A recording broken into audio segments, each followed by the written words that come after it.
നമസ്കാരം. ചെങ്കടൽ മാർഗമുള്ള കപ്പൽ ഗതാഗതം തടസ്സപ്പെടുത്തിക്കൊണ്ടാണ് ഹൂതികൾ ലോകശ്രദ്ധ നേടിയത്. ഇക്കഴിഞ്ഞ നവംബർ മുതൽ മിസൈലുകളും ഹെലികോപ്റ്ററുകളും ഉപയോഗിച്ച് കപ്പലുകൾ തടയുകയും പിടിച്ചെടുക്കുകയും ഹൂതികൾ ചെയ്തുകൊണ്ടേയിരിക്കുന്നു. 2023 ഒക്ടോബർ 7 ഹമാസ് സംഘാംഗങ്ങൾ ഇസ്രായേൽ അതിർത്തിയിൽ അതിക്രമിച്ചു കടന്ന് നടത്തിയ കൂട്ടക്കൊലയ്ക്ക് പിന്നാലെ ആരംഭിച്ച ഇസ്രായേൽ യുദ്ധം ഇന്ന് ഗാസയുടെയും റഫയുടെയും ഏതാണ്ട് പൂർണ്ണ നാശത്തിലാണ് എത്തി നിൽക്കുന്നത്. കരയിൽ, കടലിലും ആകാശത്തും ഒരേ സമയം യുദ്ധം നടക്കുകയാണ്. ചെങ്കടലിൽ അടികളും തിരിച്ചടികളും സംഭവിക്കുന്നു. ഇപ്പോഴിതാ യമനിലെ ഹൊദൈദ അന്താരാഷ്ട്ര വിമാനത്താവളത്തിൽ വ്യോമാക്രമണവുമായി അമേരിക്കയും ബ്രിട്ടനും. ചെങ്കടൽ വഴി കടന്നു പോകുന്ന കപ്പലുകൾക്ക് നേരെ ഹൂതി വിമതർ ആക്രമണം കടുപ്പിച്ചതോടെയാണ് നീക്കം.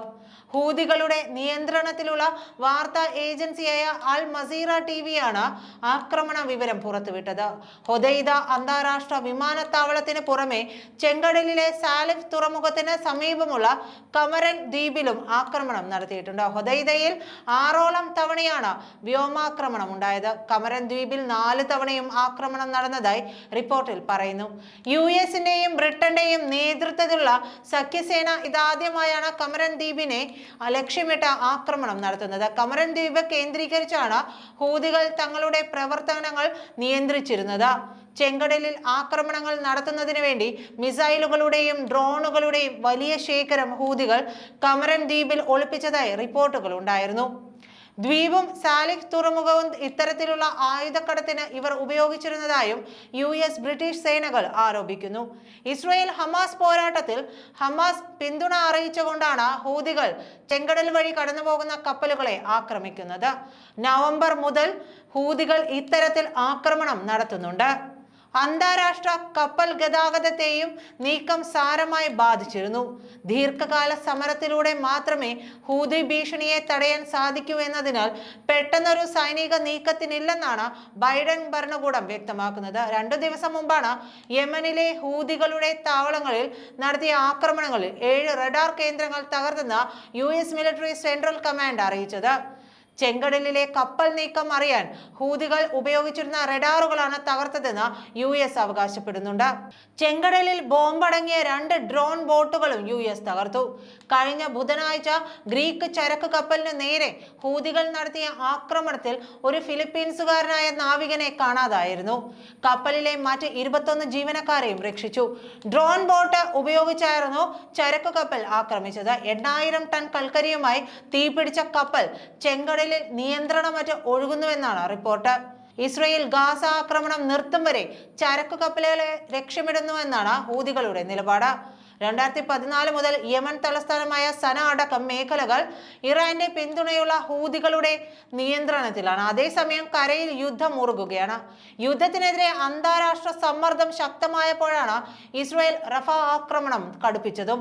ഇതിനിടെ യുദ്ധത്തിന് മേൽനോട്ടം വഹിച്ചിരുന്ന ഇസ്രായേൽ യുദ്ധമന്ത്രിസഭയെ ബെഞ്ചമിൻ നെതന്യാഹു പിരിച്ചുവിട്ടു. 6 അംഗ യുദ്ധമന്ത്രിസഭയാണ് നെതന്യാഹു പിരിച്ചുവിട്ടത്. കഴിഞ്ഞ ദിവസം വൈകുന്നേരം നടന്ന രാഷ്ട്രീയ സുരക്ഷാ ക്യാബിനറ്റ് യോഗത്തിലാണ് നെതന്യാഹു തീരുമാനം പ്രഖ്യാപിച്ചെന്ന് റിപ്പോർട്ടുകൾ പറയുന്നു. അതേസമയം അടിയന്തരാവസ്ഥ സർക്കാരിൽ നിന്ന് ബെന്നി ഗാൻസിന്റെ രാജിക്ക് പുറകെയാണ് നെതന്യാഹു യുദ്ധമന്ത്രിസഭ പിരിച്ചുവിട്ടതെന്നും എന്നാൽ തീവ്ര വലതുപക്ഷ സഖ്യകക്ഷികൾ പുതിയ യുദ്ധ മന്ത്രിസഭയ്ക്കായി നെതന്യാഹുവിന്റെ മേൽ സമ്മർദ്ദം ചെലുത്തുകയാണെന്നും അൽ ജസീറ റിപ്പോർട്ട് ചെയ്യുന്നുണ്ട്. മിതവാദി രാഷ്ട്രീയക്കാരനും ദേശീയ ഐക്യ പാർട്ടിയും കഴിഞ്ഞ വർഷമാണ് അടിയന്തര സഖ്യത്തിൽ ചേരുകയും യുദ്ധകാല സർക്കാരിന്റെ ഭാഗമാവുകയും ചെയ്തത്.